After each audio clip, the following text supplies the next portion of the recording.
What's going on, everyone? Sorry, a little bit of delay there. That was a millennial pause, wasn't it? It was indeed. Loaded. What's going on? What's going on, everyone? Welcome to another episode of Post Credits Podcast, a show where we are lucky enough to talk about movies with you. This is episode 49, one below 50. We still have yet to talk about solid plans for 50, but I got some ideas.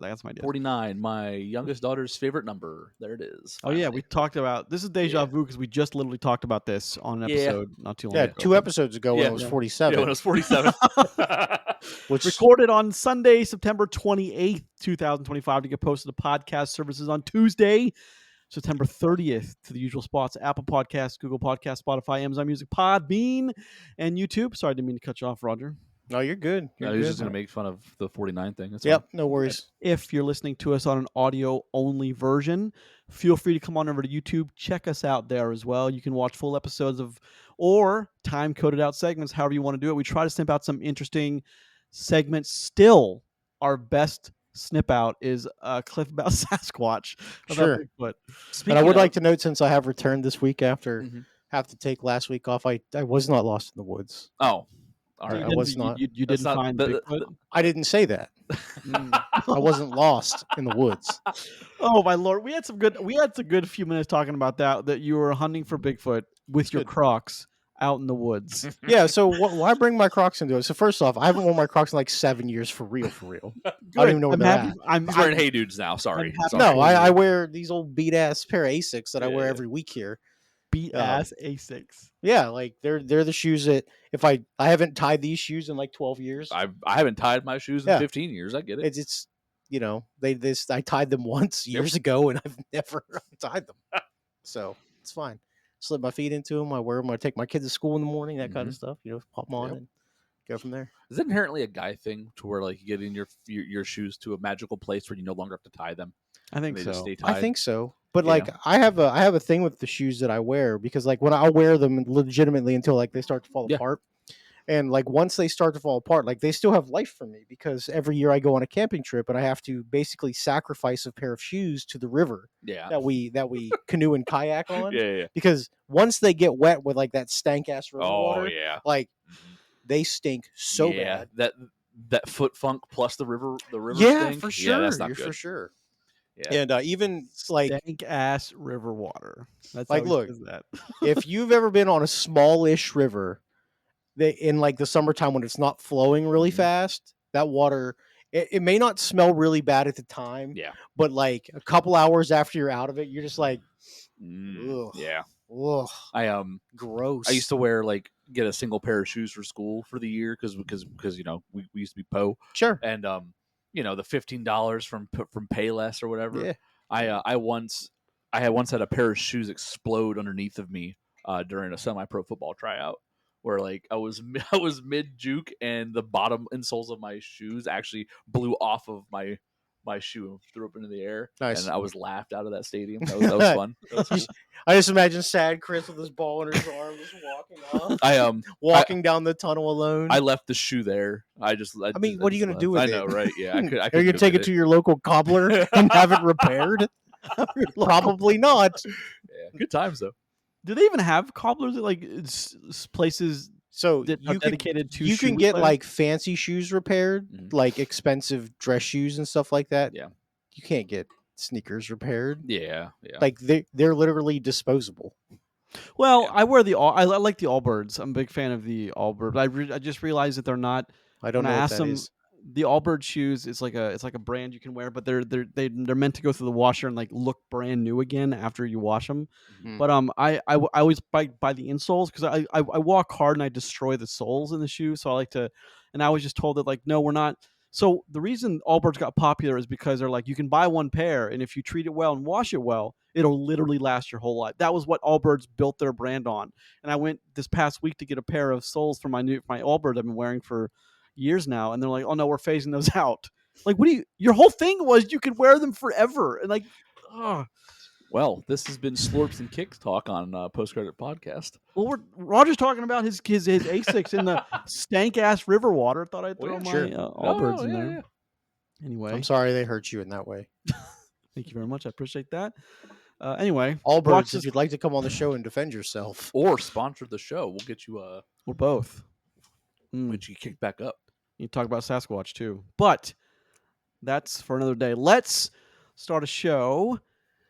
What's have you guys been going on in your life, Roger and Chris? What's going on? I don't know. I'll go first since I've been gone for a while. Yeah, what up? I had some family stuff going on last week. That's why I wasn't here. But like beforehand, I'd gone to Columbus. It was a friend of mine's birthday. We kind of surprised her and her husband. Popped up and had a really nice time. And until I got home, and then things kind of went off the rails. But that's okay. Everything seems to be all right. Some exciting news in my house happened today.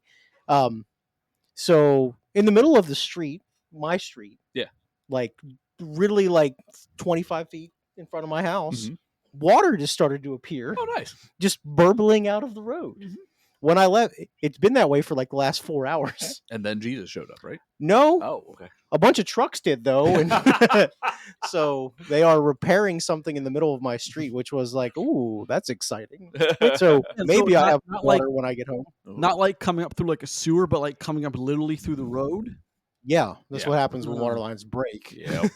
Interesting. I've never seen that before. Broken line somewhere. Yeah, I just looked out my front window in the early afternoon, and I'm like, why is the road all wet? It's not raining. And then I look up a little bit farther up the street where it's not wet anymore, and there's just water like I was like, oh, weird.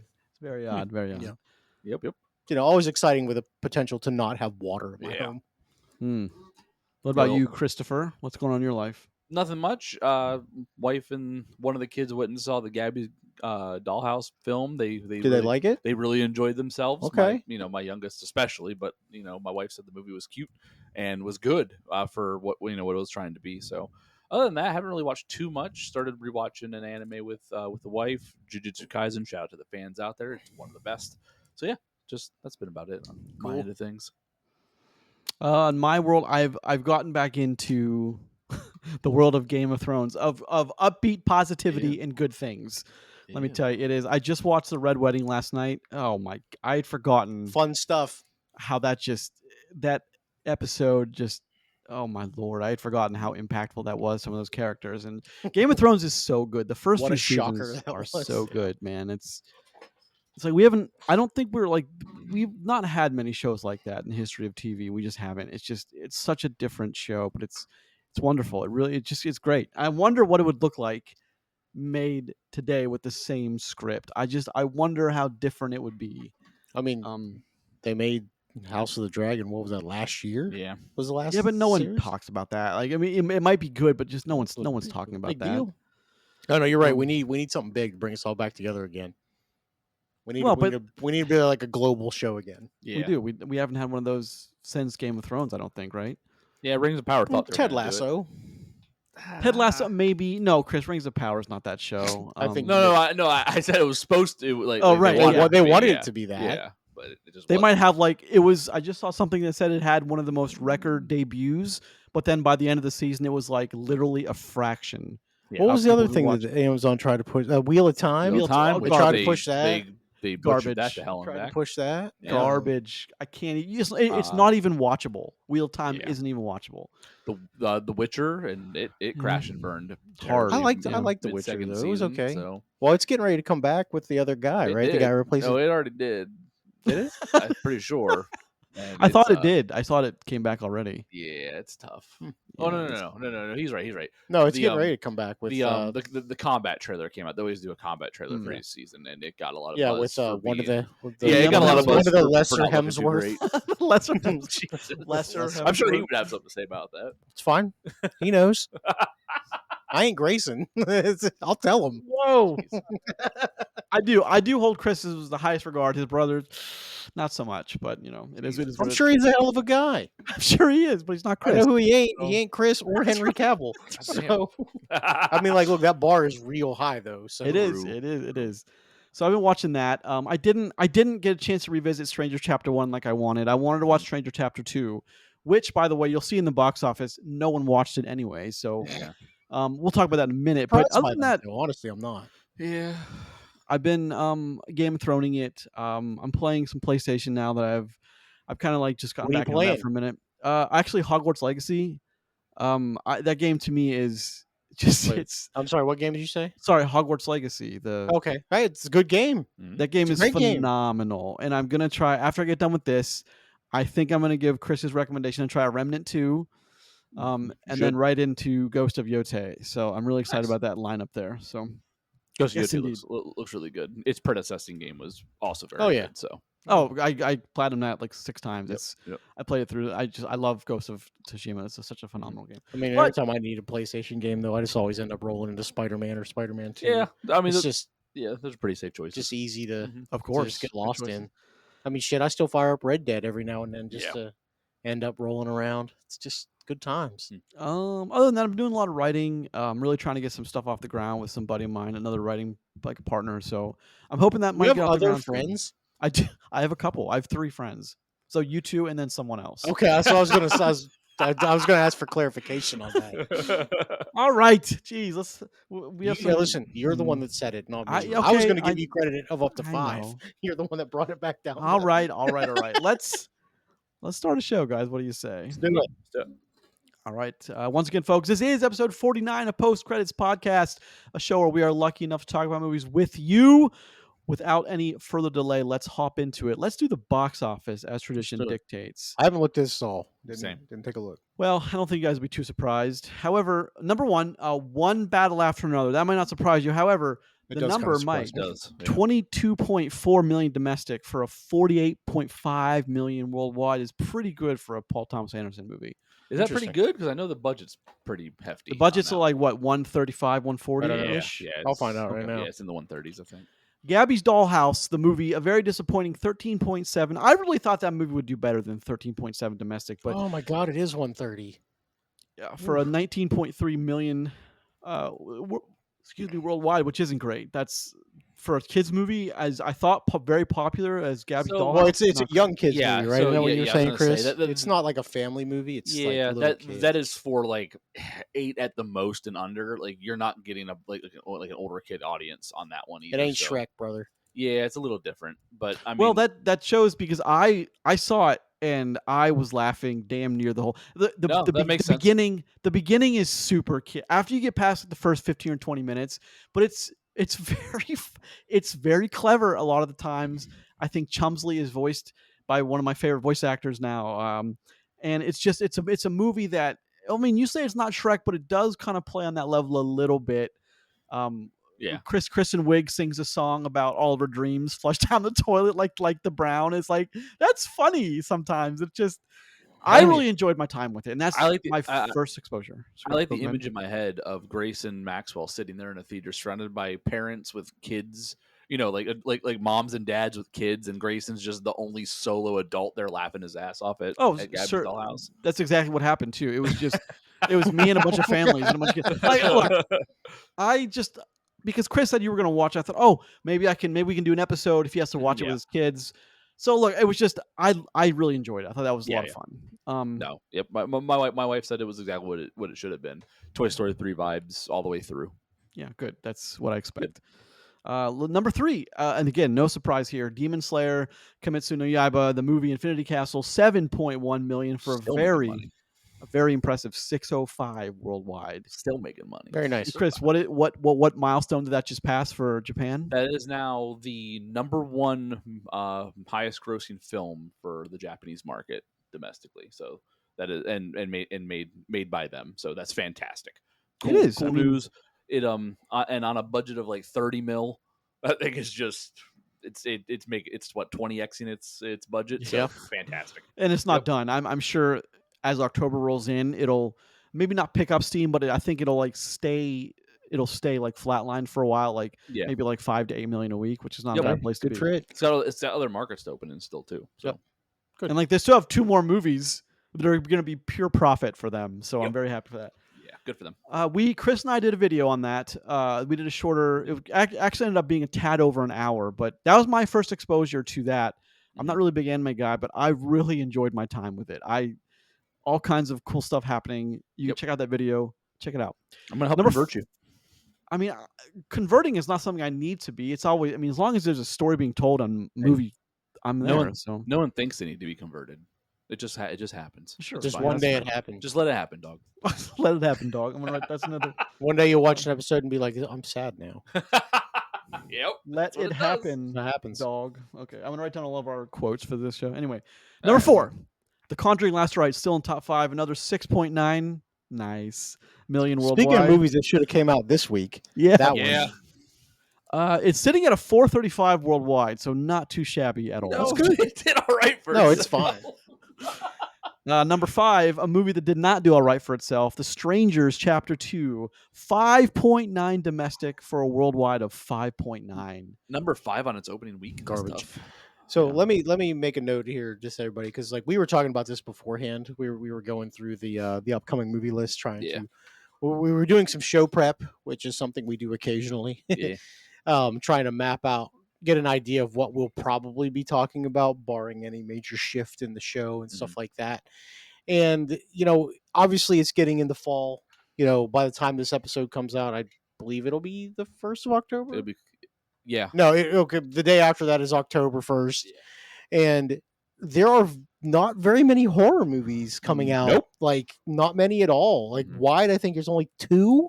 Black Phone and something else. There, like, there's no slasher there. Well, nothing. I have my theories behind that. Which are? My theories are, because if you look, like, Prime is really advertising their low-budget horror films. Sure. Netflix now has a section for, like, the spooky Halloween. They also, like, maybe the studios, like, why compete with that when people have 100 at their fingertips? Maybe let's not try to compete with that instead of, and like, put our assets elsewhere. That's just one theory of mine, because we've seen that kind of the years past, a little bit of that decline for a while now. If it's good enough, like we know, like Hulu is always pretty strong around Halloween, and we know Amazon isn't afraid to just put a movie in the movie theaters. So, it's the budget's the same. Yeah. So I don't know. Maybe there's a Hubie Halloween 2 around the corner or something. Oh God, yes, please. I really like Hubie Halloween, but again, I'm a guy who likes, like, movie lineage. I think that's very Hubert. I think that's very impressive what they did with Hubie, but that's my whole thing. But you and 3 other guys. Hubie stinks. FYI. But the impressive of him bringing in all the O'Doyles and everything from his previous films, that's the impressive part. Not the Hubie Halloween, but like him bringing his whole legacy into it and the characters somewhat making sense in that universe. That is the impressive part. But all right, 6 through 10, him, which. A little disappointed in that one. Well, it's number 6, and it's only done. Some of your episode. Yeah, you're kind of disappointed, right? Yeah, it's only 21.2 million. Like, that's it. Done. Yeah. Talk about that. Number 7, The Long Walk. Another disappointment. Him probably bored of mouth itself into the dirt after people figured out that it wasn't things that it wasn't things that it was. So good. The Long Walk, number 7. Let's check in with that one. That one's only sitting at 35.8, so it crushed him, but nowhere near the numbers it wanted to. Yeah. Number 8, Downton Abbey, the grand finale, sitting at a 77. Number 9, Spider-Man 2, Spider-Man 3 re-release. That has a worldwide of 2.2 million, so good for Sony if that's profitable for them. Yep. And number 10, A Big, Bold, Beautiful Journey, which I loved, but it's only sitting at, it did laps around, Strangers. It's sitting at 14 million. Strangers won't have that next year or next week. So, that's your box office. I don't think there's a lot of. Nice. I think for the next few weeks it's going to be kind of soft. Low, but yeah. I think that's kind of a foregone conclusion. It's that time of year. Indeed, that shouldn't time be. Of year. I agree with you. It should be ramping up right now. No, it's like next weekend is October 3rd. Yeah. Like there should be a big time Halloween movie coming out there. I would agree. Speaking of next week being Halloween 3rd, even if it's some shitty like Saw 10, it should be coming out.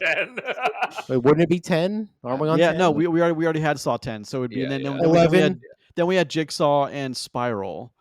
So yeah. Anyway, so Saw Speaking of speaking of looking forward, I just want to do this new segment real quick. So next week. Well, you have the Avatar Way of Water re-release, Casper re-release, GoldenEye re-release, Perfect Blue re-release, and the movie we will be talking about, The Smashing Machine with Emily Blunt and Dwayne "The Rock" Johnson. That's just a little looking forward. But also there's also 12 not listed theatrical releases. One of them is VHS Halloween, which I know those are popular. I really kind of oddly dig those segmented out horror story movies.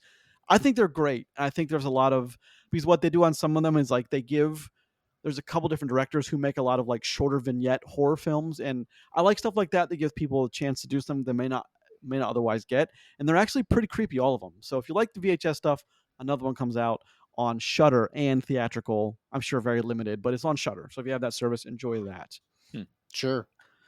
So that's looking forward. Now, moving on to movie recommendations, moving the show right along. Given this week, right? I am. It is mine. I wanted to do one that I consider to be kind of adjacent with the satire.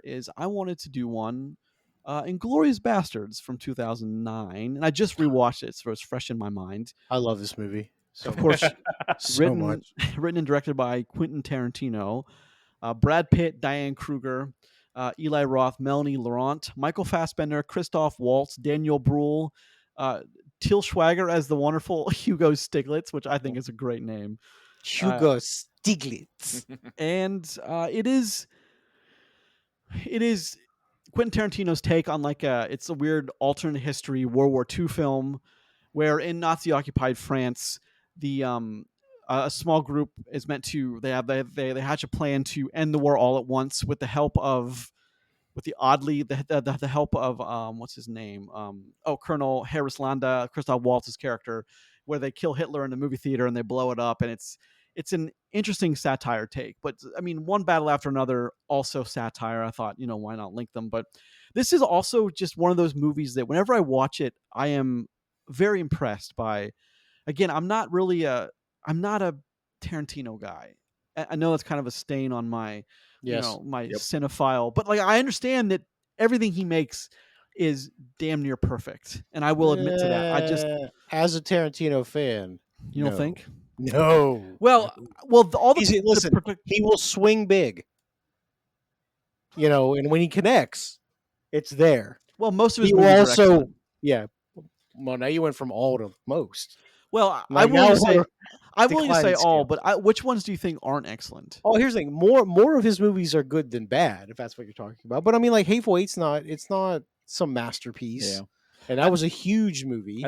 I think Tarantino is just for a lot of his movies, you have to be acquired taste is the wrong way to put it, but he has it's when someone says, "Man, I just don't like Tarantino." I completely get it. Sure. I mean? Oh, I'm not taken aback. How dare thee? Yeah. It's not. It's no, cool. Yeah, no. I mean, no. Some of his shit's weird. As a Tarantino guy, if somebody told me I don't really like Tarantino stuff, I'll be like, yeah, sure. Yeah. It's listen. Yeah. And there are some things that are hard to ingest. Yeah. I would have a harder time hearing someone.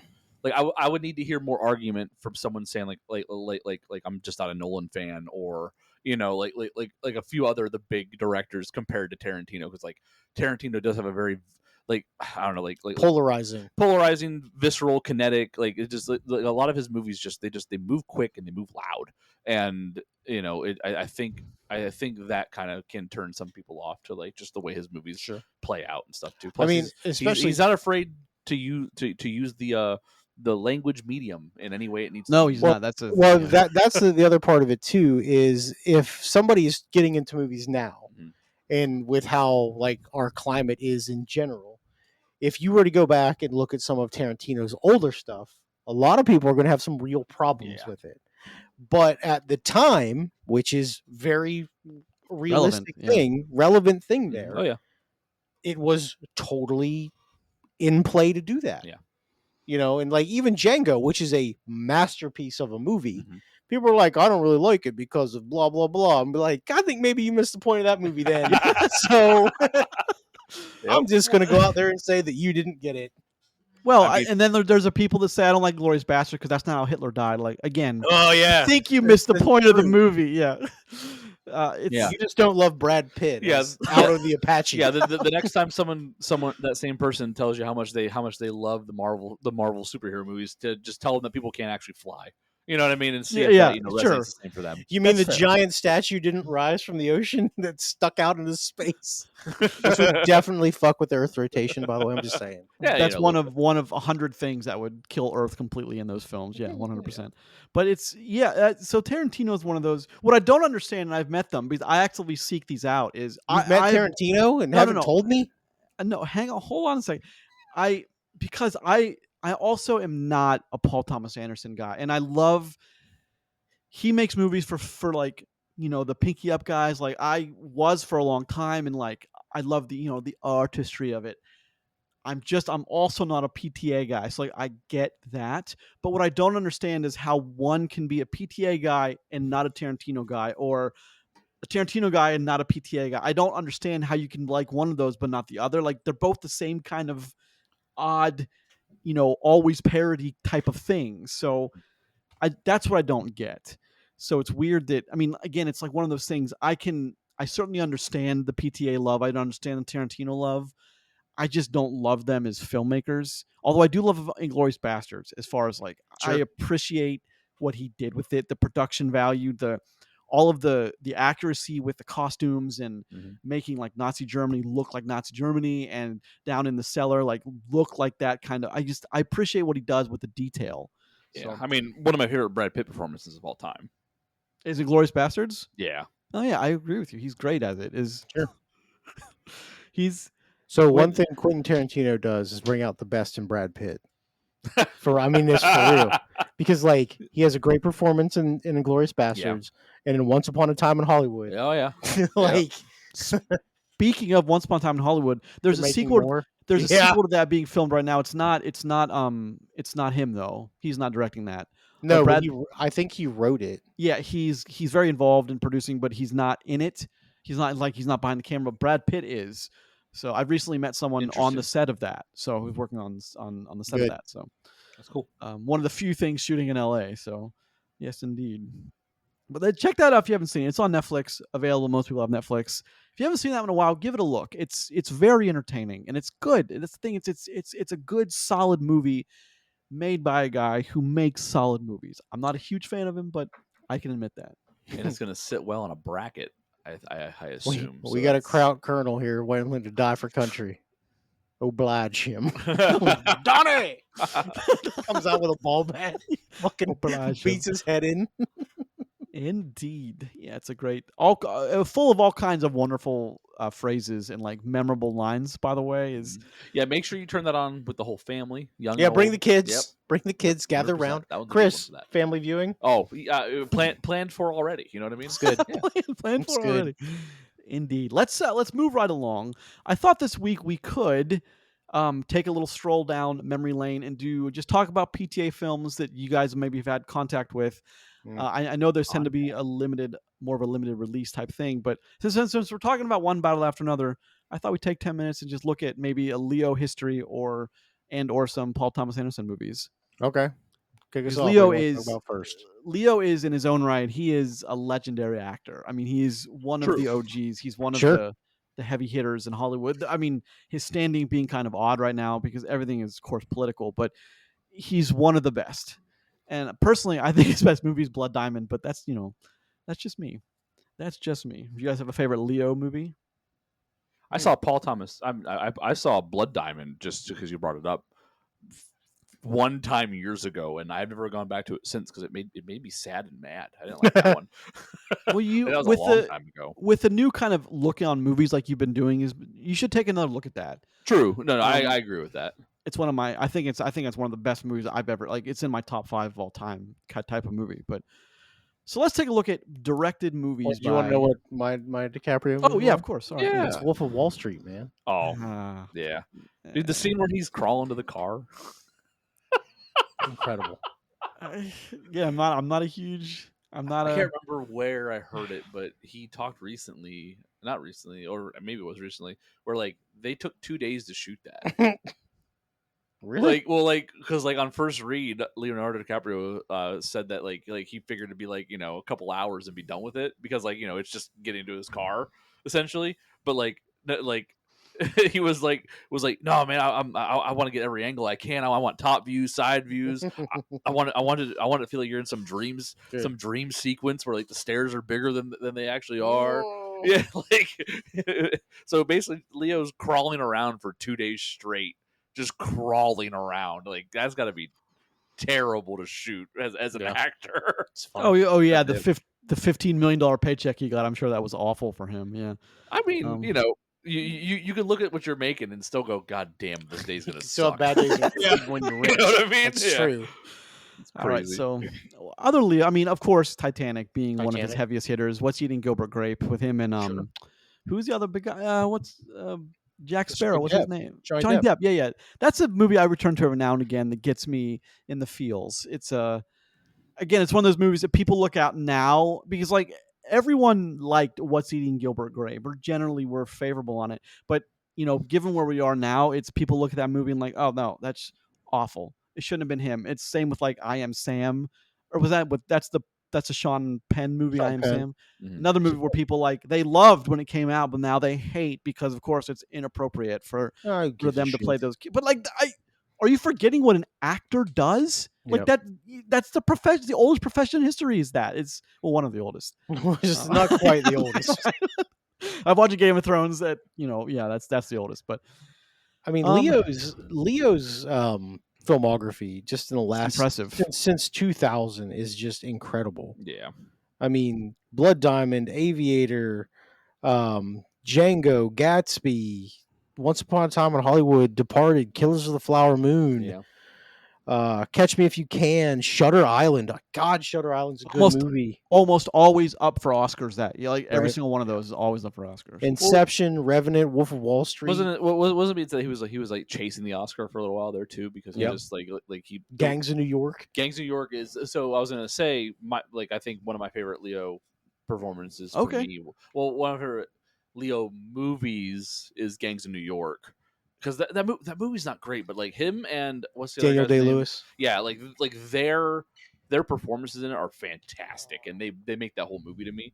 But I think The Aviator is probably his best, my opinion, like one of his best performances. Sure, it's a great movie. Of like that one, and I like him in Catch Me If You Can. That movie's I haven't watched it in a long time, but I remember loving that movie when I saw it. I thought it was just a really good movie. I've given it a few watches. It's always Catch Me If You Can in The Terminal for Tom Hanks. Always kind of go hand in hand with me.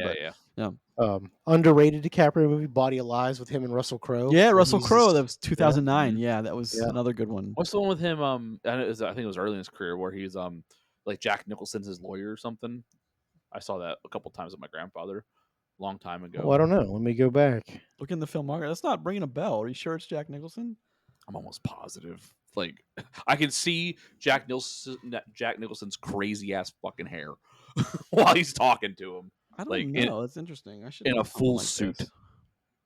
I should definitely know this, but it's worth looking up. Yeah. So what do you got, Roger? Is there anything coming up? No, not off the top of my head. Maybe I made it up. Maybe I made it up. He said. Maybe I made it up. Previous. I'm looking at. That's like pre-90s, isn't it? Yeah. It would be early in his career. The only one that they've ever been on together that is listed is The Departed. Maybe that's it. Well, he's not a lawyer. Oh. Well, whatever he is in that movie, then that changes what you're looking because he's a. He's a. Oh my! The Basketball Diaries I always like. That's an interesting one for the 90s, but one that's hit pretty hard. And The Quick and the Dead. I always forget about The Quick and the Dead. Yep. Gene Hackman and Russell Crowe and Sharon Stone. Yeah. I always forget about that one, man. Always. Just a few more real quick. Oh, Romeo and Juliet, of course, like a huge. Sure, that was that's what put him like superstardom. I have a feeling that's what when I was younger. I have a feeling that's what got him Titanic. I always thought that's what got him Titanic. Yeah. Man in the Iron Mask was another big one that like I don't think panned out the way that the filmmakers wanted that one to. Here's the thing: Man in the Iron Mask was a movie he did immediately after Titanic, when Titanic was still rolling along at the box office. So like it had to debut against itself. You know what I mean? That's tough. A lot of people like The Beach. I'm not quite sure I love. That's a very odd one, but it's an interesting take. Then we have, of course, The Aviator, Departed, Blood Diamond. God, what a run that is. Body of Lies, Revolutionary Road. Like, what a run of movies.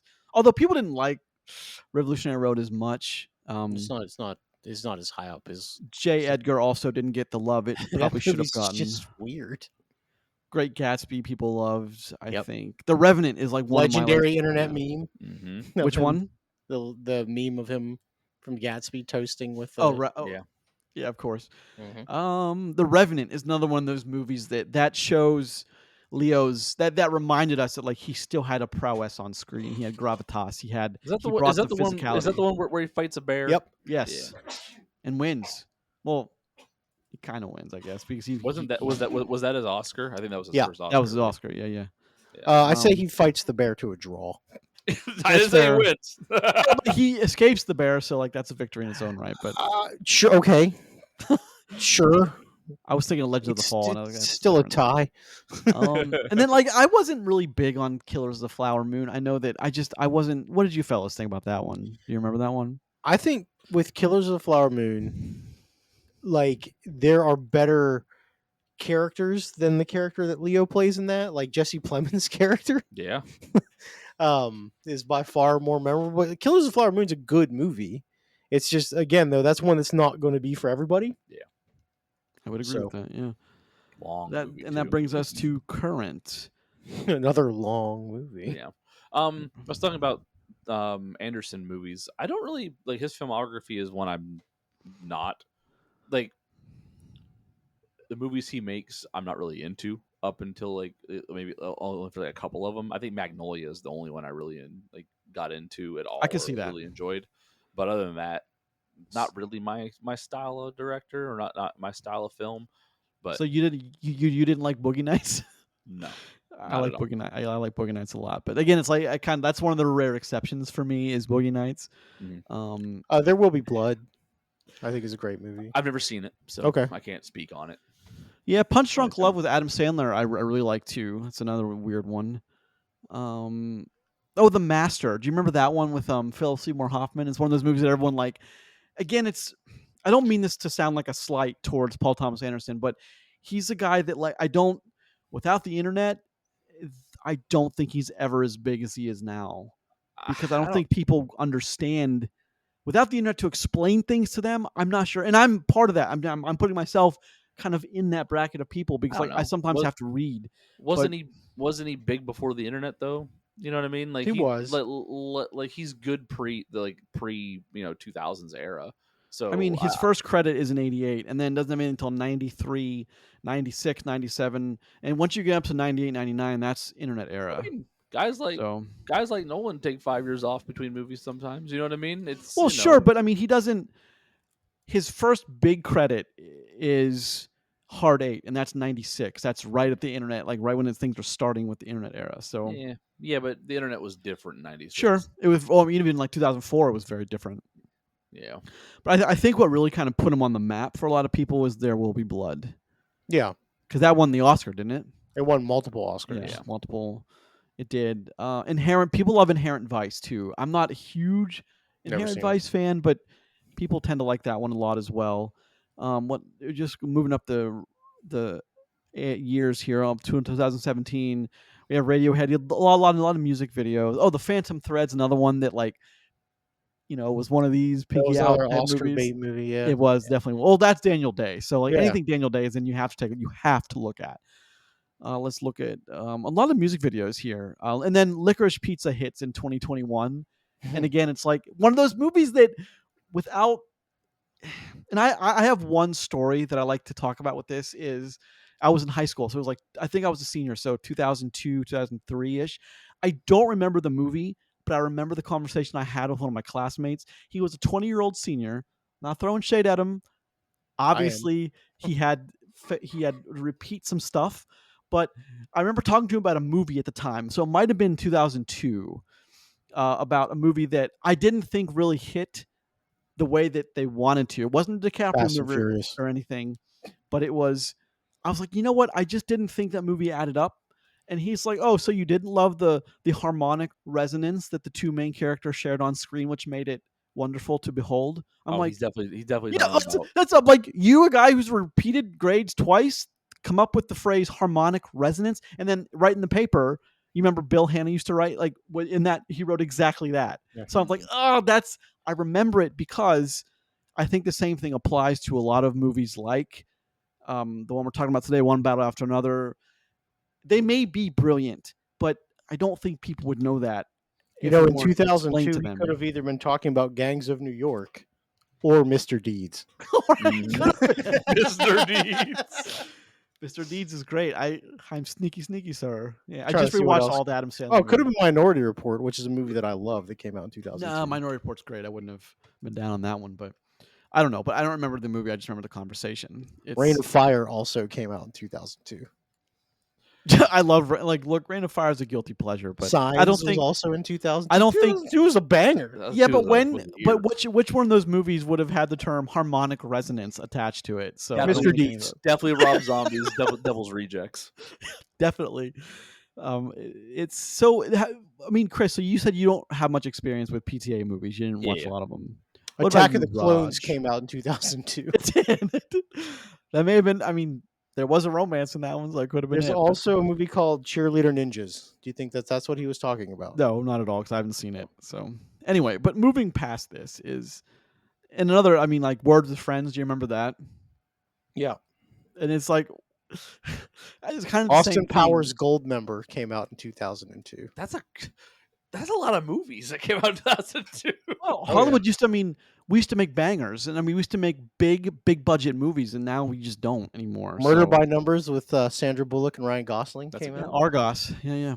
We Were Soldiers was in 2002. Hell yeah, Mel Gibson. Oh, dude, Phone Booth came out in 2002. Oh man, that's Grayson's movie. That's his movie. That's one of my movies I listen to all the time. It's Grayson's film. Oh shit, 28 Days Later. Hell yeah. Jesus. I stand corrected. Two Towers was 2002 as well. Chris, Ghost Ship came out in 2002. Oh my god, that's it.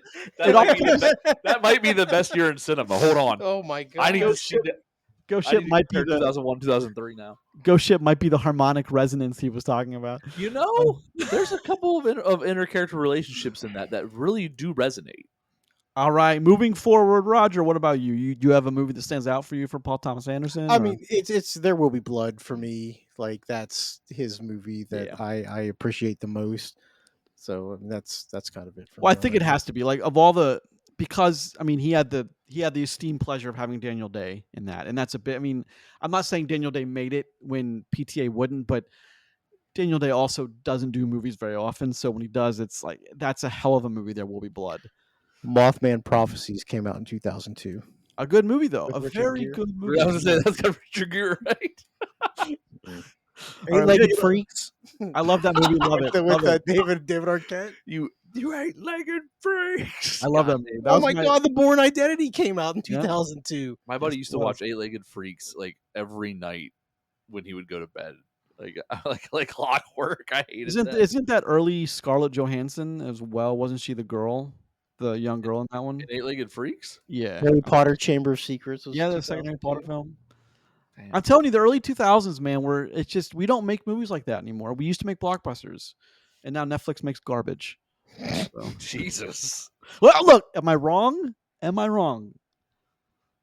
I haven't taken a shot at Netflix for so long, so I needed to do that. But it also them publicly admitting that they're switching to quality over quantity, which means their focus was quantity over quality. Well, I mean, Disney Marvel did the same thing. They said the same exact line that they're going to focus less on quantity and more on quality. So they're not the first ones to make that statement. So we shouldn't be surprised. It's definitely but it's any PR 101 would tell you never to make a statement like that because you're admitting that you made things telling me poorly. that Bob Iger saying shit like that didn't have to go through 8 different PR guys before he said it. Like, no, of course it should have. But I mean, PR said to say it is all I'm saying. So Solaris came out in 2002. Yeah, that's George Clooney, baby. We're gonna be halfway into this movie. We Were Soldiers, and Roger's still Wind Talkers. Roger's still gonna be in 2002 scrolling through movies. Look, I love 2002. Oh my god, dude! Road to Perdition came out in 2002. Yeah, dude, one of my favorite Sam Mendes films of all time. Tom Hanks. That movie's trash. Yeah, what? Turn his mic off, please. Wait, hold on. Are you just Road to Perdition is a bad film. Hold on a second. Based on I would like to hear your argument. We don't have time for this. We're 45 minutes in. It's true. Okay, well, Also, we have to. we- You and I now have to do an episode All on right, this. We You can guys talk keep about going. that I'll another time. you guys keep doing the show. Yeah, No, you got 2002 covered. Got I'm it. still doing it. Okay, we've talked about PTA movies and Leo. Let's move into the movie. No more 2002 talk, unless it's relevant to one battle after another. So, Leo, I'll make that decision. It's about to be relevant to 2002 for Roger, is what it is. So that's all right, let's move into it. It's time to move into the movie of the week. What are we even sitting at?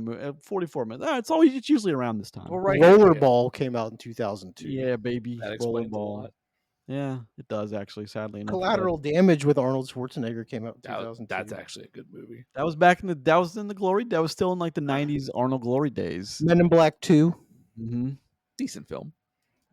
I would put that year against most years with like the bigness of the movies, but 2003 was another big one because I remember working at Carmike. It was they sent out a memo saying like we have like 15 sequels this year. This could be the biggest box This is office. a good in episode summer idea history. that we all should pick a year in movies and then pick like the 5 biggest movies of that year to like compare them 5 for 5 and see which year comes or out. We should draw random years. No. We We start to pick the 5 movies. Yeah, that'd be cool. We do an episode every couple of months, whatever, and then we start with the year 2000, or even go back to like 95, and then we all pick what we think are the 5 biggest movies Strongest that represent 5. that year, and then we kind of have a debate on it. So that's Yeah, we 95 up. That's so much time to cover. All right. Yeah. All right. Now we're moving into the movie of the week. Now Roger. we're going I in. see, Now Roger, I see your eyes. Insomnia. And I love that. Insomnia is good. It's a good movie. I love that movie with Nolan. John Q with Denzel, where Yeah. he locks down the hospital. Yep. Changing Lanes with Ben Affleck I just and watched Sam that. Jackson. I just watched that kind of 4 days ago. Yeah. All right. Are you done like reading? Because now you're in fall. So let's just finish out the year. Because Changing Lanes was in October. Red Dragon. Yeah. The that's Hannibal October. Lecter sequel. Yep. Keep going. Come on. I know November was big that year. I wanted Red Dragon to be way better. There was a than it Bond was. movie that Me year too. too. Signs. Did I say Signs already? Yeah, you said Signs Okay. already. There was a Bond movie that year. Well, which one was that? Die Another Day. That was Die Another Day. Yeah, that was Die. Yeah. Die Another Day. Blue Crush. Oh, move on. Oh please. yeah. Tuck Everlasting. Fucking Van Wilder. Van Wilder's hilarious. That was 2002. Orange County with Jack Black and Colin Blue Crush Hanks. was an old work favorite, Raj. What's that?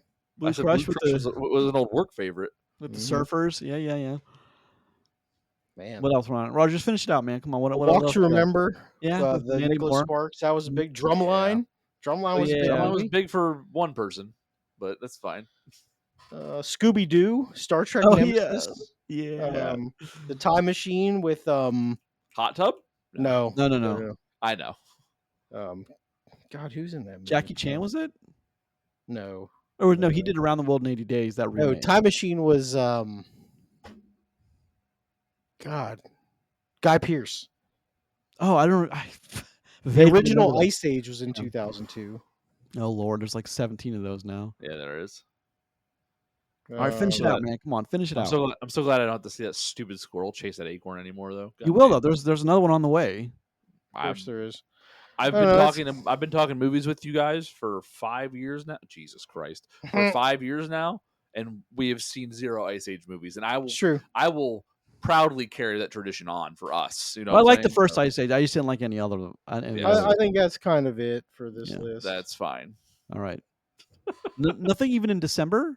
K-19 Widowmaker. Wait, that was October. December was Two Towers and Harry Potter. Or no, Harry Potter was in November. Doesn't have Two Towers on here. It's not, you get your years mixed up, buddy. 2002? That was Two Towers. Fellowship was 2001. 2003 was Return of the King. I'm 100% on that. I will bet my life savings on that. Okay. So whatever list you're reading is incomplete. That's way more than a Wendy's Happy Meal or whatever we do. That's true. Or a Baconator, which is what we usually do. All right, guys. We're moving into the movie. Come on. All right, let's do the movie. One battle after another with a bit of a delay in there, so Roger could read out the 2002 movie list. Let's talk about it now. I will not be big on this one. I was not a huge on this one. However, let's talk about some particulars first. Do you guys know? I know nothing. So, do you guys know what the Rotten Tomato scores are for I this? know nothing. Spider-Man. That is not a score for Rotten Tomatoes. That's not a Rotten Tomato score. Roger, I should need your be. focus. Focus, Roger, focus. Do you know All what right. the numbers were for the tomato meter and the popcorn meter? No, aren't they stupid high though? Would you be surprised if I told you 96 and 85? Oh, 96 Wow. from the critics on this What's the one. Metacritic? It's gonna be high 70s. It saddens me to say this. It puts a dark stain on my soul. It's a 90 goddamn 5. Holy crap! What? I don't agree with because What? Buddy, you're in elite video game territory. you're in like some of the best movie ever made territory. Movies don't Yeah. get No, nines. nope. No, they do not. Whoa. I have a Movies- so Movies don't I have a theory behind this. We all know what the theory is, but looking down at the reviews at all the I think my theory somewhat holds some water. So, I mean, there are some low ones, but I don't think it's a 3 by any means, but I also don't think it's a 10. So, I mean, there are some IGN, of course, 100. What'd you say it was a 95? Yeah, 95 on. Have we ever talked about a 95 No. scored movie on Metacritic? Buddy, I think we've talked something, but in the 80s once. Yeah, Yeah, I think we had low 90s one time. yeah, but One it's time. given the Atlantic, like a big publication. It's an emotional, visceral triumph. That's it. 100. That's it. There's no other text. Like what? Emotional visual triumph. That's Fiend. what are you talking? Yeah, that's not. I mean, so just off that one alone, I would label this movie a lot of ways. I don't know about emotional is the way I would put this one. No, I don't see how you could. honestly. Like, I mean, there's a couple of scenes possibly you could point to that, but even like the most emotionally driven scenes, it's not emotional way you want it to be. It's always like hatred, Yeah, anger, agreed. danger. Nothing that would like push you to feel like deeper emotions on like a connectivity sense. I don't know. Like I think emotional is a little bit of a stretch to claim for this film, honestly. I would agree. I would agree with you on that. I mean, but there's a discussion point I want to have within that kind of atmosphere. But like the San Francisco Chronicle and IGN both gave it 100, but like they have no. They have no like no one. They have no integrity, right? They have, They have none. I don't want to derail the conversation here, but other don't. movies that have a 95 on Rotten Tomatoes, just for perspective. Yeah. The Social Network, Hurt Locker, what else we got here? Pulp Fiction, Zero Dark 30, Schindler's List, Wall-E. Like some of the best movies of all time. Yeah. What about the Metacritic though? Can we talk about some movies? That's what we are looking at. Yeah. Oh, I thought you definitely said Rotten Tomatoes. Oh, did I? I'm sorry. Yeah, Yeah. This is from Metacritic. Yeah. Okay. Whoa. Yeah. So I mean, this is rarefied air. Yeah. So here's the thing. Like, I don't know. Am I going to be in the minority on my opinion on this? No, not with us. Probably in the grand scheme of the quote unquote critics out there, but I'm not a critic. I'm just an asshole on the internet. Some asshole on the internet. That's so right, like, baby. I don't know. Let's do it this way. You want to approve or thumbs up or thumbs down this thing real quick? Might as well. Yep. All right. So this is for our opinion on if we enjoyed this movie or not, which is one battle after another in 3, 2, 1. Yeah, the reason I wanted to start off with the Tarantino and the PTA stuff, I get that this film it checks all the right boxes and it does all the film school stuff. I personally just didn't dig it, man. It just to me this movie seemed like it was 800 hours long. Yep. I said this to a couple people already. Like I can see why this movie is a good like this movie is well made. This movie has been put together well. It's got great elements to it, but an overall enjoying the movie for like what it is and what I'm seeing.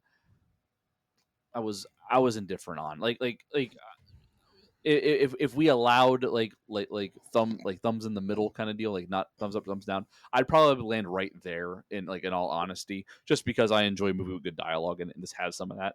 But like other than that and like the score going for it, I don't know. By the end of the movie, I was just kind of like, all right, it's over. It didn't it didn't stick with me. Like Yeah. like I've said before, talking with you guys, that like I know a movie's really good when it affects me, when like it's been days and I keep thinking about it, and and such, and like to where like I am excited to see it again at some point. After this movie, the credits rolled. The only reason why I'm talking about it is because I talk on a movie podcast with a couple of guys. You know what I mean? Or my wife asked me if I liked the movie. I would never give this movie another second thought after seeing it personally. So, well, I imagine though. Sorry, Roger, I'm going to jump in. Real quick. Good. What Chris just said is, I imagine that behind closed doors, you ask people, "Now, what did you really think?" They're like, "I didn't like it." I imagine that's what it comes to.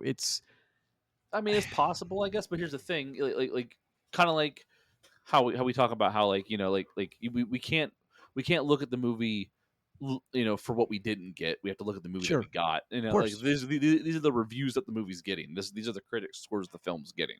So we know why it's getting those generally, right? Like we know this has the formula for for the critics to give it their big stamp of approval on it. There's nothing here to make a critic shy away, right? You know what I mean? There's nothing here that would make a critic go, yeah, I liked it, but like this has just critic sauce spread all over the thing. So that is what it is. I think one thing about this movie is I don't think it's bad. Does that make sense? No, I agree. I don't think it's bad. It doesn't click for me. Like I'm just not a fan of it. So take that for however you want. I think the one thing that I would really find interesting is a couple years from now, if you ask somebody, what did you think about One Battle After Another? If they go, oh, that's one of my favorite movies of all time, we're just like, eh. Because I think you're going to get a lot of that. Like this is going to be one of the highest rated movies of all time. Yeah. And I don't think anyone's going to care. Yeah. It's made some money, sure, but do you think that this is an Oscar-worthy movie? Stuff like that? Because, I mean, we're talking about scores here that it's higher than multiple Oscar winners. Mm-hmm. And I just don't really see it. It's similar to me, it's kind of similar with like the whole Avatar effect. Mm-hmm. Like Avatar is successful monetarily. Don't get me wrong. It's not successful in the same way this is critically, but like. Well, very few is, honestly. But it's like it's kind of the same thing. I'm willing to bet that if you ask people, hey, what's your favorite movie in the last 5 years? If you ask them that in 2 years from now, no one will ever say this movie. That's kind of what I was never be uttered. No, that's in a 5-year block, it just falls away. I think. I think the Avatar comparison you made is interesting because for Avatar, for all of the things. For all the acclaim that it gets, it's usually for the technical and the visual, and it's so pretty, and it's rarely ever be like, well, that story was very original, or like I deeply connected with those characters. Yeah.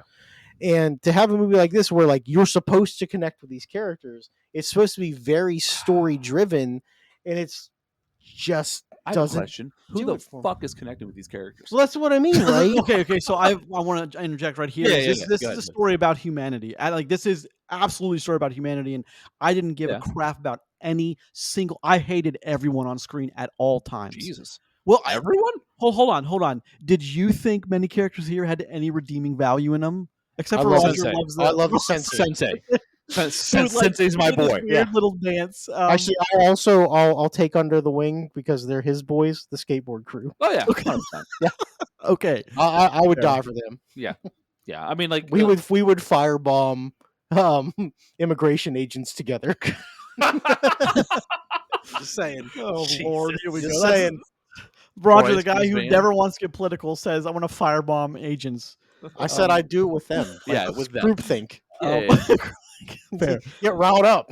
Well, the thing is, and now we'll get into the movie as it goes here, but what I wanted to say is if you go on a movie like this, a 2 hour and 40-minute, what they call an emotional journey, which I don't agree with emotional being attached to this movie at all, is it needed to move me in some way. And I guess I wasn't, and I don't want to say I'm not like for those kind of movements.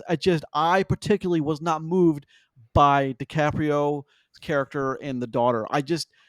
There was a point where I thought everyone's going to end up dead, and that to me is more satisfying than anything else. I thought we were getting the Departed ending in this movie for sure. Well, like, okay, I don't know like when this would slot in well in the discussion to bring this up, so I'll just say something. Now, I'll just say it now. Like, I don't like the things that are being implied, the implications of this film, of each story thread. I don't know how you think about them and go, oh, I connect with that. Like there's some fucked up shit in this movie when you really think about it. Like just the daughter alone.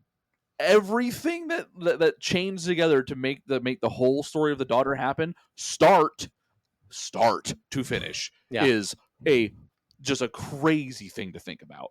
And like that's what this movie is like. That's the story this movie is telling. It's like there's so many threads and angles in this movie, which sometimes that's cool, sometimes it's not. This movie doesn't do a bad job of giving us a swath of characters and different story paths and like bringing them together. Cool, but like there's some shit happening here that like when you really think about it, it's like I don't know how people connect with this emotionally. There's just nothing here. I think they do a decent job of tying these story threads together. They do. But to your point, these story threads are wild. They are. Like, crazy. The guy in the blue Mustang, right?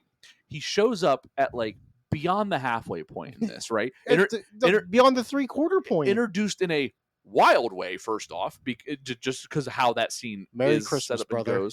and goes. And the next time we see him, the next time he's on screen, he's got a sawed-off shotgun pointed screaming down the highway, down street, like that, and he's got probably rolls down the window. He's got 4 minutes of screen time max. Well, you know what I mean? They are impactful. So we are way ahead of ourselves. But let me. Sure. So okay, here's the cast. It's a great. I mean, look, I can't take that away. It's a great cast. It is a good cast. Leo DiCaprio, Sean Penn. You could stop right there, and you have like that's legendary status. Have a good movie. Yeah, multiple and then Oscar winners. Benicio del Toro, Regina Hall, who gives a wonderful performance as well. Tanya Taylor, Chase Infinity, all do a fantastic job. My quarrel isn't with any of the casting or acting. I think it's all great. Yeah. My quarrel comes in the weird kind of chopped up way the story is told. Not to say that I don't love films that are in a weird. I mean, Inglourious Basterds is in a kind of in a weird chopped up way. And we talked about that one earlier. And Tarantino, that's his thing, is like telling things out of order. But it's. I wonder, with the budget being $130 million, is why? Why did we have to use that budget? I don't even agree with you that the movie, like the chopped up nature that you just spoke to, but like I get what you're saying, which is weird, right? Like I don't think this movie tells anything like in like a chopped up way, but yet you can definitely feel that way, right? Like I don't disagree with you that you have that feeling walking out of this, and it's just because of the breadth of like what they're trying to do, which makes it seem more grandiose maybe than it is. Again, for this movie to be getting rated so high, I just don't see it. You know what I mean? It's like it's crazy that we go on this long journey, because it is a long. It's a long journey. Like audience members, it is long, and we go on such a long journey with all these characters, and so we're introduced to like even more that you end up seeing on screen and getting to know a little bit, for this thing to end probably the way you could call it. In a way, you know what I mean? Sure. Like, if you just break it down to bare bones, the characters you start with and the characters you're supposed to like, and then the end of the movie happens, like, it's the ending that you could probably call, you know what I mean? It's not surprising. Well, hold on, Grayson, I don't want to step on you, but since Chris, you just alluded to something. Yeah. Is with the characters that we get, I'm going to ask a question, and part of the answer is going to make complete sense. The other half, part, I bet you're going to think about. Who's the bad guy in this movie? Okay, hold on. Yeah, look, you did exactly what I thought you were going to do, though. You start to say something, you're like, without giving anything away. Yeah. When in doubt, Nazi out. Well, sure, okay. Like, look, I will 100% agree with you. Those are bad guys. Yeah. And Sean Penn's character is a bad guy. Who's the good guy? See, that's the thing, right? Because like you can identify the bad. You can't necessarily identify the good guys. As a father of two daughters, that's right. That's where I have probably the biggest personal issue with the movie. Okay, because like I don't believe there are good guys in this, and here's it's like the Breaking Bad syndrome. Here's the thing, like the movie is trying to tell you that there are heroes in this and that there are villains in this. They're not telling you, like they don't go out of their way because like okay, I'm going to set this up without spoiling anything. Good. In a movie like this, when you have a gray area and then bad guys, you know what I mean? Okay, which is more of the Breaking Bad situation, Sure. thing like that. Like, they do a good job of making you feel for the gray area characters, but also showing you that they do bad shit, right? Okay, yep. True. That never happens in this movie. Agreed. Well, this movie, it leads you. It's doing everything that politics likes to blame on people doing. It does it's leading you down a certain path without giving you any kind of alternate way to see anything. And that's the reason, like, I really can't stand that because go ahead. It's his movie, right? So Sure. I mean, like, Okay. He's gonna tell the story he wants to tell. However, let me ask you some questions, and I want to. So, is it okay? When their evil enemy resurfaces after 16 years, a group of ex-revolutionaries reunite to rescue one of their own daughter. Yeah. I wouldn't. That's not. I don't think that's entirely accurate. No, that's not. And here's another thing. I don't mean to. Sorry, I won't raise my voice. I got riled up. I got loud. And the poster is, again, this is like, we've talked about this in weeks past. We just talked about it with kind of intentional misdirection. I brought up, Man of the Year. That's the one I always bring up with Robin Williams, because they intentionally misled millions of people to think it was a comedy when it wasn't. And here it's like, it's the poster is Leo's face, and you've seen the poster with Chase Infinity running with a gun, handcuffed. Yeah, looks like she's on the lam, but that's not accurate at all to the movie. The poster makes it look like this is going to be some Taken shit. You know what I mean? That's what I don't. And and this isn't Taken. This is Ernest loses his daughter on a field trip. Is what this is. Well, I mean, Stoned Ernest. I did think a lot of that was funny, but we're getting again way. His name Bob Ferguson. This is the worst name I've ever heard in my life. Shout out to all Robert Fergusons out there. Who also smoke and get high during important phone conversations. As you're walking into your daughter's high school for a meeting with the teacher.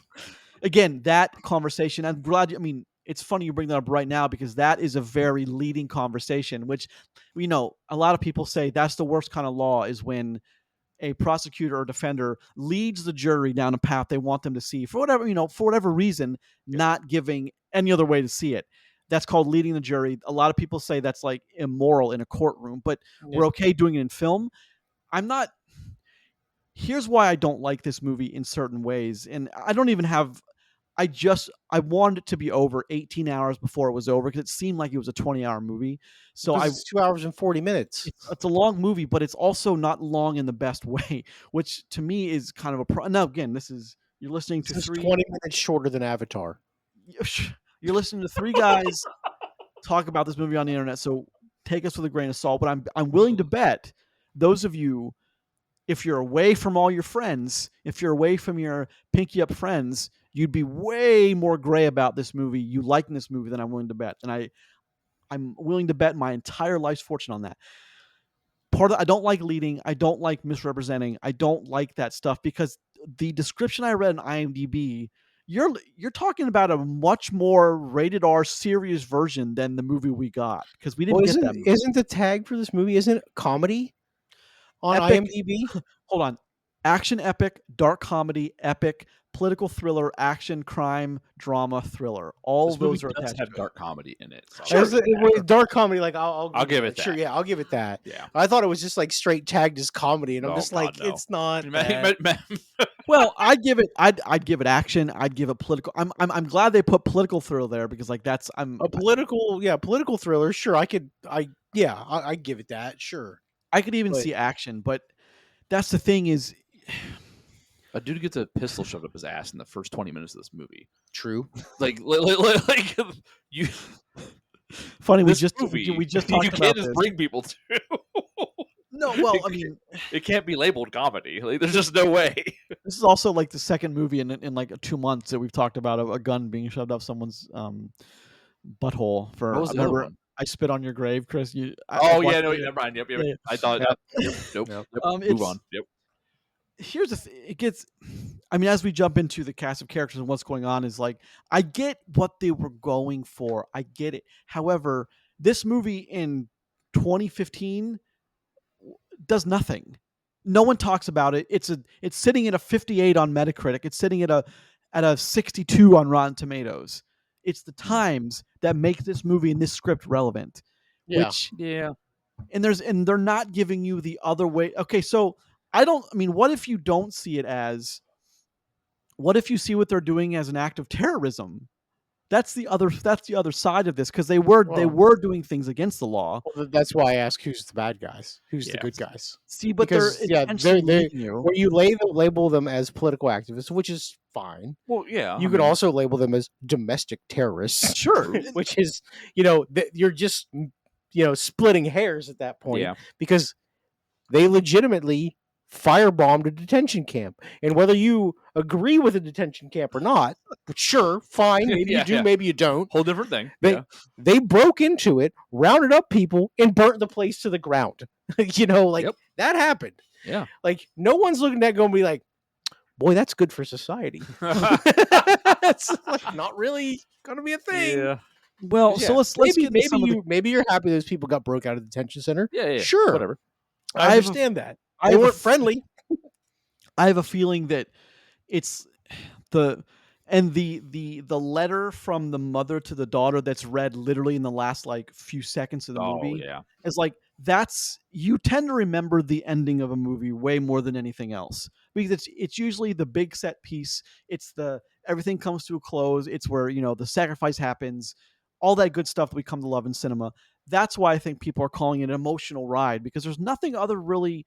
Again, three guys resemble what we do, talking about movies in the podcast. There's nothing else emotional about this than that letter that is read to a mother from a mother to a daughter. Well, here's the thing. I don't agree with that. Well, go ahead, Chris. I was going to say the letter did nothing for me. No, the letter actually irritated me at the very end of this film, because it took away. It was different tonally than the rest of the movie. Well, I asked the question, what's the end result here that we're trying to say? It's I expected that letter to even be different. Instead, I got the letter that we got was basically the mother who had to to pay for her sins, essentially. Yep. In the biggest ways you can think of, besides losing her own life.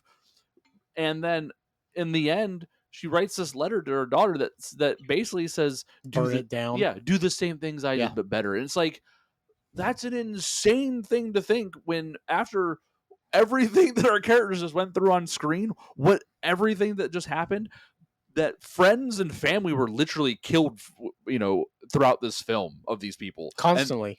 And they're and then the message you're going to say is, I don't think that this movie really thinks very hard about what that means going forward for the people involved and where they came from. It's just, and then even I know that a certain character is out of the picture by the end of the film, but even DiCaprio's character at the very end of the film is the same dude, right? Yeah, absolutely. Pretty much, yeah. Because the next day he's gonna go back to his couch, smoke a joint. That's how the movie closes out with him doing that. That's what he's doing. He's laying back on his couch for a bowl. Yeah. What? I don't understand why I sat through 2 hours, almost 3 hours of a film for that to be the end of it, and what they're trying to say.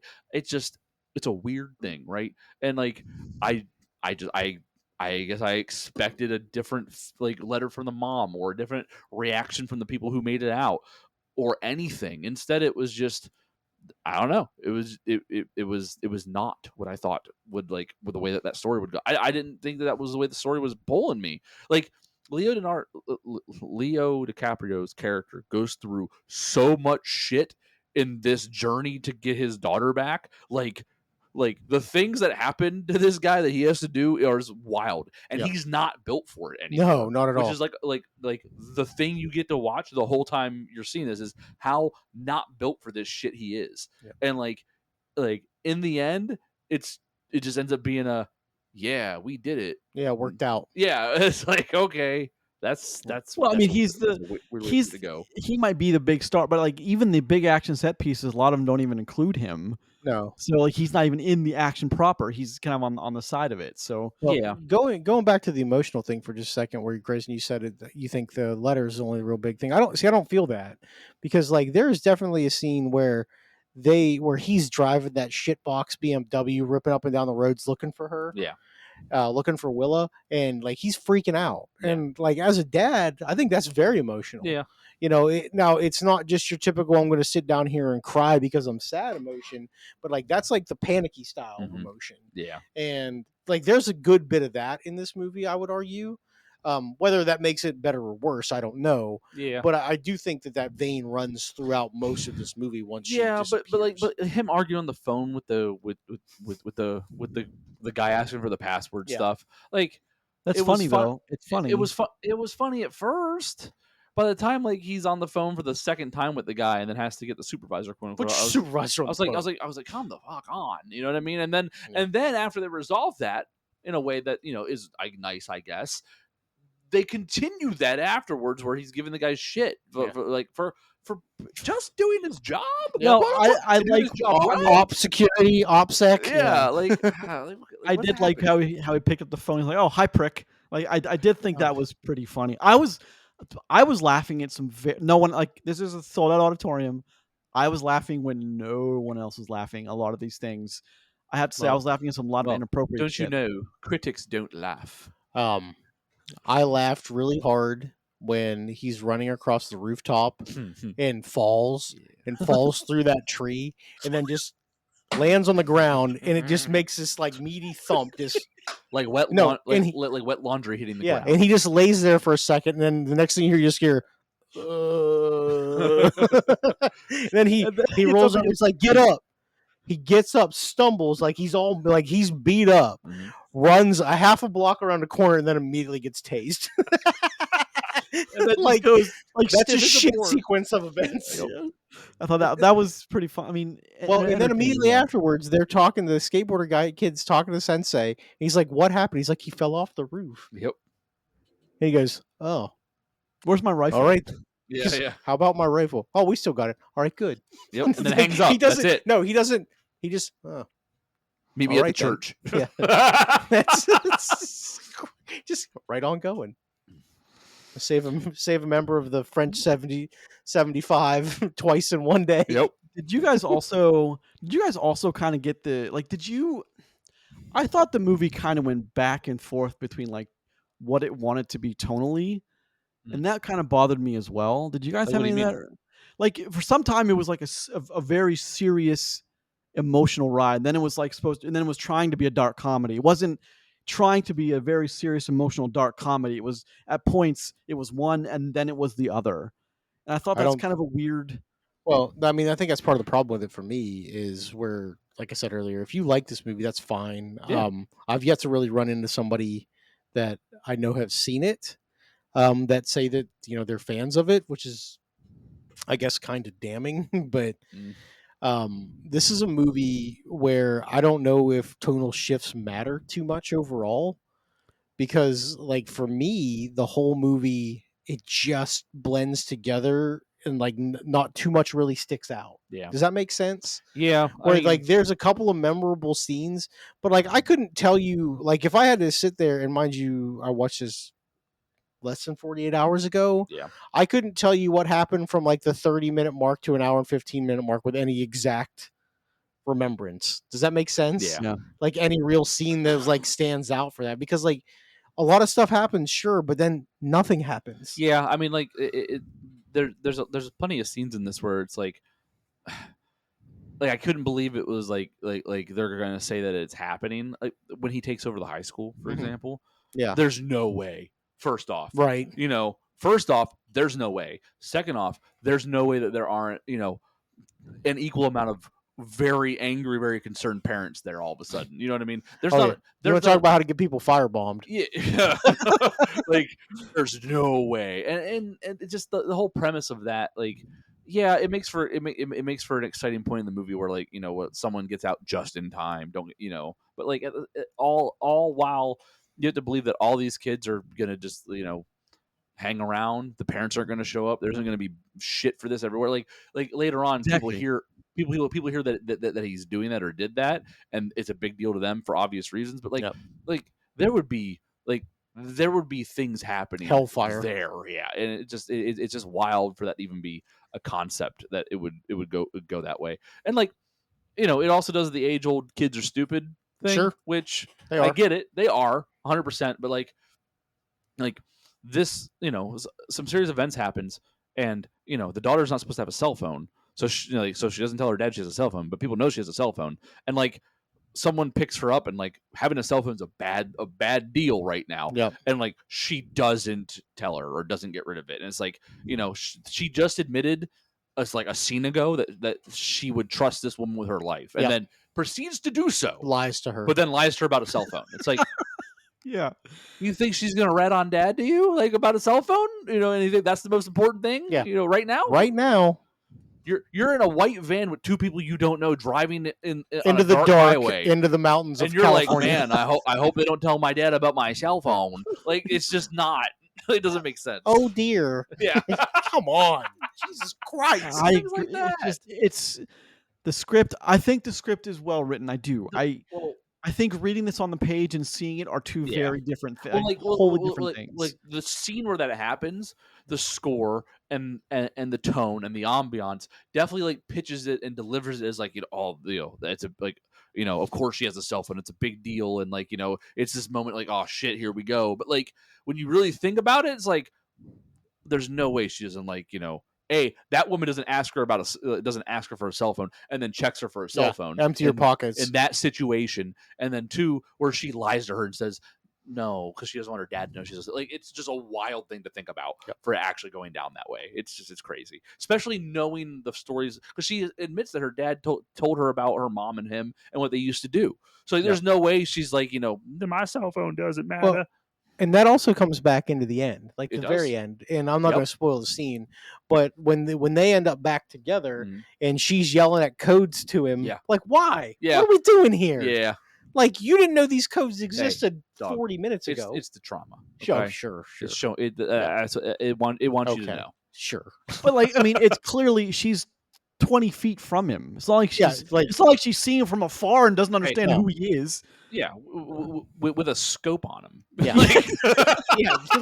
Exactly. She sees him zoomed and enhanced, which is exactly like why I thought, okay, this is going to end with everyone dead, and like for me that's super satisfying. But I mean, I also this goes to one of the places with like the trailer. We saw this trailer, I mean, so many times. Well, hold on. I want to say it's like I was going to talk about the ending. Yeah, go ahead. Well, that sequence with the trailer, because I've seen the trailer so many times, and I know that we talk about this, and you guys are big proponents of one trailer maybe to tease it, and then one trailer, and then you're done. Don't just sit, and then put it on like half a dozen movies over the course of 5 months, and that's it, and then your movie will come out. And I knew, because of a certain sequence was playing out, and I knew where the time marker was. I was okay. Well, since I've seen the trailer, that guy in the blue Mustang has a gun. I now know who he's shooting, which makes the tension of all this for me go away completely. Gotcha. Because, like, you know what I mean? Like, that's what I wanted. Like, so now I know how the ending has to somewhat play out structurally. So it kind of removed a lot of that. If there was tension, for me, it was removed. Gotcha. So. Yep. Well, like, so we like talking about that, that ending scene. It's not the end, but it's one of the scenes at the very end of the film, and like. For a minute, I thought in my head, "Oh man, this is gonna go one of two ways. Where she's gonna do something that's really bad for him, and that be a twisted way for it to end. Or this movie's been showing you that this guy's a screw up the entire time, right? What if they would have ended it where like he comes around that corner and panic fires, right? Yeah, like it's like and like in the end, he just wasn't built for this. And like he makes like the ultimate mistake at the very end when he's almost got it, like where he's jumping across roof to roof, you know what I mean? He's almost there and he misses that roof jump. What if he gets almost to where he's going and then he screws it up in the biggest way possible? Like I was like, that's gonna speak volumes. And then it doesn't happen. Well, I think that would have been a much better way to end the movie. We got up to that point. That ending you just said makes more sense than the ending we got. I will say. Well, that's the thing, though. I said that if you take your characters that they show you in the first 30, and then you think about how you who you're supposed to like and not, and then think about how this movie's going to end, you're probably right. And that's the thing. I think that's what's kind of wrong with it, because this movie had a bunch of, I guess, more interesting ways it could have ended, especially for a movie that wasn't pulling punches, in certain areas. Well, that's a big question then. Without spoiling it, is this ending good? No. On in all 3 ending scenes I can think of that we get, I don't think any of them are satisfying. Okay. Both for our villain, both for our heroes, and both for the very end of this. Okay. Like the closeout. So like ending for our good guys, ending for our villain, and the closeout, I think are all bad. Okay. I don't think they make sense. That's- I think that there were more impactful ways all 3 of those could have went.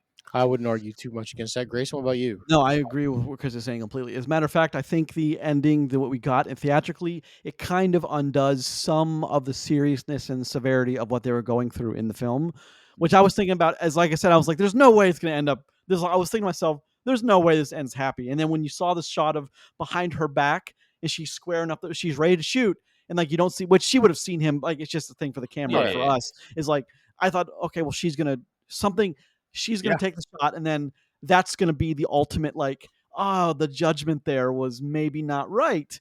And that would that would bring the whole thing literally full circle, which is what I thought he was doing when he was setting up that shot. I was like, okay, I get this. I'm on board for this.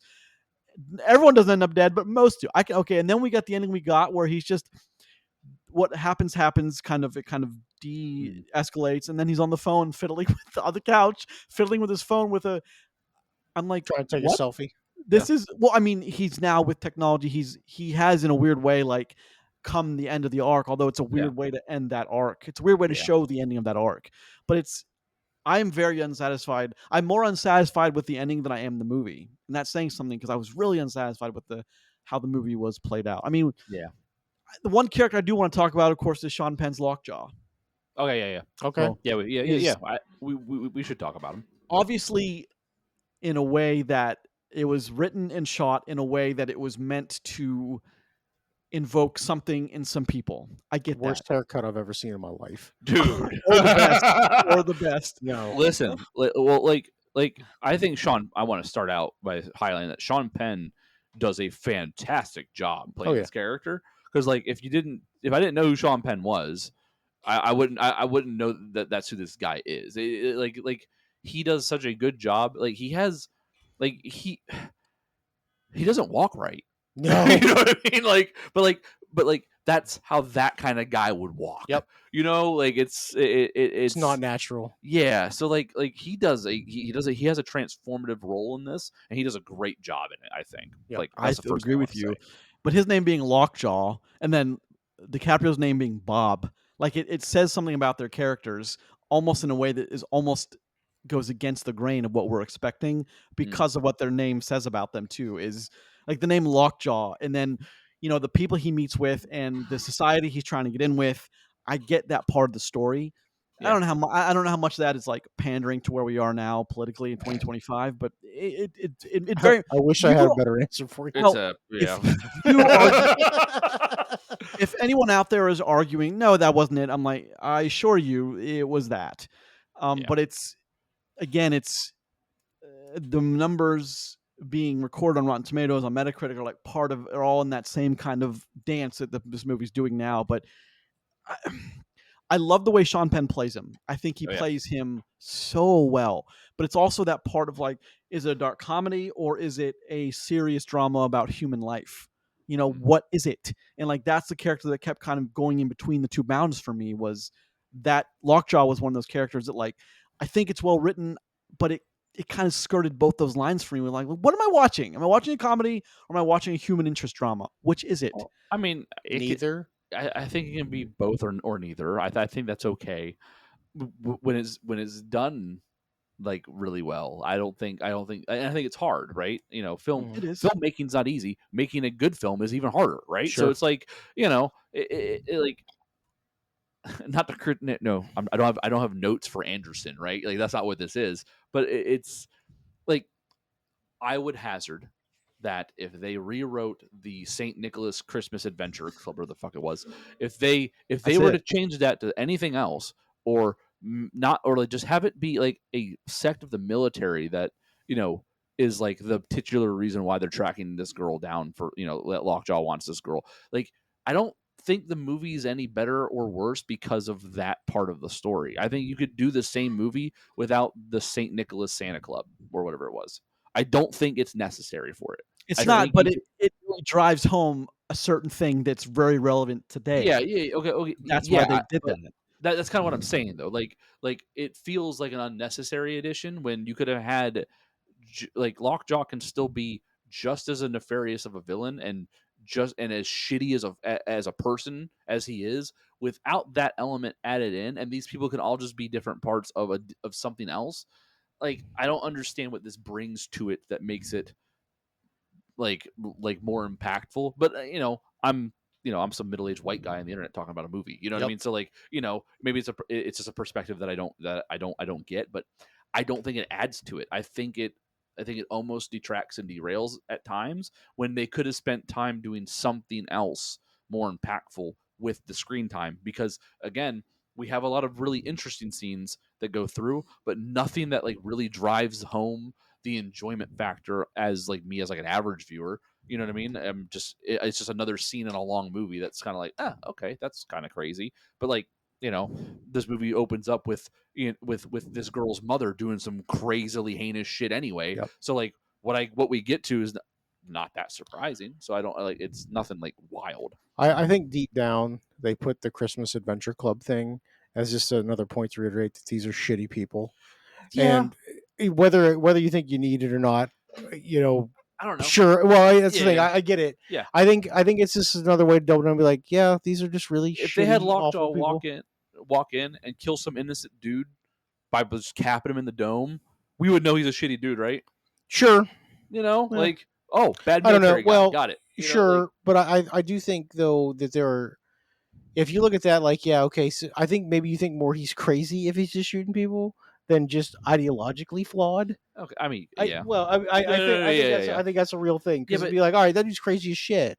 I hope bad things happen to him, and you'd be like, oh no, he's just a piece of garbage. Yeah. Maybe.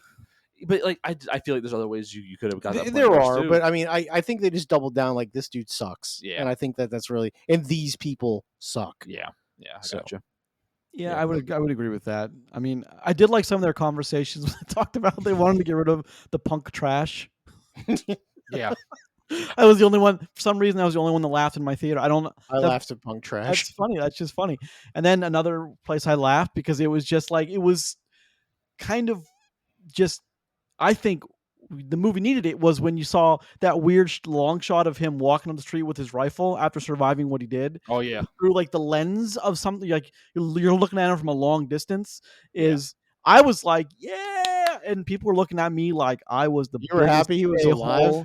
Jesus because like I knew we were gonna get some other crazy fucking scene with him. And I was like, without the lockjaw, this movie doesn't work anyway. So it's I thought we were gonna get some crazy shootout with, I don't know what I mean. I thought we were gonna get something nuts, and we kind of, the ending we get with him is also, I thought it was also like it's also kind of funny. Just or like he would have been hit over the hill. Yeah. Somebody he's just walking just over the crest of the hill and just gets flattened by like a semi truck. But Grayson, that was my point earlier though. In the end, we get a very unsatisfying way that like his story ends too. It's like, oh. I mean, well, I'm sure a lot of people find it satisfying, but as far as the movie's concerned, and how the events play out, it is not satisfying. Well, the only thing it's saying there, in my opinion, is like it's like oh well, his ending was the same was the same thing that he was motivated to do, right? Like like that's like it was ultimately his comeuppance at the same time. But like, okay, like did that guy deserve? Bad man gets bad. Did that guy deserve to die peacefully in a chair? You know what I mean? Like, is that what no? We're That's saying? fair. Probably not. Like that guy probably needs both his legs blown off and to crawl at somebody who then steps on his fingers and like if he had got splattered by a semi, I think it's more fitting. Yeah, or dies getting pecked to death by a vulture in the desert and upside down in a car. Yep. Like that sounds pretty appealing to me after what I saw. But no, I agree. That's what I mean. It was a really weird way for him to go out, which is when I saw him walking, I was okay, now they're going to kill him a very violent way that I get to enjoy. And it kind of goes in a weird, I mean, it fits in with what that group, the ideology of that group anyway. So I get that. It's just, and this is also someone from like, I'm, reinvesting myself in Game of Thrones, and like Joffrey and Cersei, like they're dead, but so unsatisfying, but they don't get a third of what they deserve. From Joffrey, bad they gave out. Joffrey was pretty sad. Joffrey had a violent end. I mean, Cersei did not. He was poisoned, but like he was dead in a matter of seconds. And like what he did, the sickness. Yeah, but it was probably horrible. Yeah, sure, but It so hurt was the whole Lockjaw. time. Oh, I mean, I guess Lockjaw didn't feel any He pain. went to But sleep. and then he got so great. Do you have anything else Final thoughts? Final thoughts. Majorly you want to tackle? Final thoughts. Final thoughts for me. This movie is just mediocre and it's too long. I would agree. The length is probably an issue. I won't go so far as to say it's bad because I don't think that it is, but it's definitely too long. Yeah, I think the movie is a very good movie. I just it didn't do anything for me. I just wasn't. It's just not for me. You know, people say like, "Oh, it just wasn't for me." It wasn't for me. So yeah. I think something I want to highlight because like as a positive is the music and the score. They do a really good job with like music and sound work in this. You know, like certain beats pulling things together. I like that, and like I appreciated that in this movie. But in the end, I kind of agree with Roger's sentiment. Like this movie is, for as long as it is, and for as high praise as it's getting, I'm sorry, it's just not there when you really think about this movie. It doesn't work the way you want it to, or it doesn't work the way you think it does. And I don't know if that's a disconnection on like the people that are watching this and giving it high ratings, or if it's a disconnection in just the way that we assign movies critical acclaim now, because I don't think this movie holds up when you really think about it, but it's, you know, everyone's really quick to give it a stamp of their critical approval because of who's in it, who made it, what it's speaking about. Sure. And I don't think that's the right way to, I mean, this thing has the same score as Schindler's List. Yeah. This thing is nowhere near nowhere near. Yeah, you're right. It's nowhere. Schindler's List. It's Schindler's List is almost seems like in a whole different league than this. You know what I mean? Like it's not even close. It's not even close. But yeah. Well, final thoughts for me is I thought it was a tad too long. You could have. I mean, if you want to praise it for all the good filmmaking it did, then you have to also deduct points where you could easily cut 10 minutes out of this and have zero no different in the story. At least 10 minutes of redundancy, maybe 15 if you really push it. Give me the 40-minute longer Snyder cut and be done with it. You know what exactly. I mean? Like, sure. Give me one or the other. 3 hours and 44 minutes. I really and for me, I left like I had to walk down from my theater, and like as soon as I saw one battle after another, because I was 1 minute away from paying $6 for parking after validation, and like go. I know for a lot of people that's $6 extra. If you do that twice a month for a year, that's a lot of money that you spent for you didn't have to if you just plan better. But it's hard to plan when your movie's 2 hours and 45 minutes long. You know, your parking allows for 3 hours. You know, it's just anyway. But I think it's a good movie. I think it commits some of the ultimate sins in filmmaking is never offering another way to see anything. And I think that's a problem. Yeah, I will say that as someone who really appreciates I'm a cinephile, and I really appreciate the art of filmmaking. And it's just, to me, this is like one of those false things that people love. But if you look back on this in 5 years, the numbers aren't going to be as high. Yeah. Yep. I think I agree with that. Roger, you too long and didn't make sense. No, I don't have anything else to say there. Right, Final thoughts are perfect. Thank you guys for joining us for episode 49 of Post Credits Podcast. Yeah. If you listen to this episode on an audio-only service, thank you. But such as Apple Podcasts, Google Podcasts, Spotify, Amazon Music, and Podbean, come on over to YouTube. Check us out there. Always posting full episodes, time-coded, and in its full length. And you can see anything we cut out as well. So we look forward to seeing you next week for the Smashing Machine. Smashing. Oh, we did that.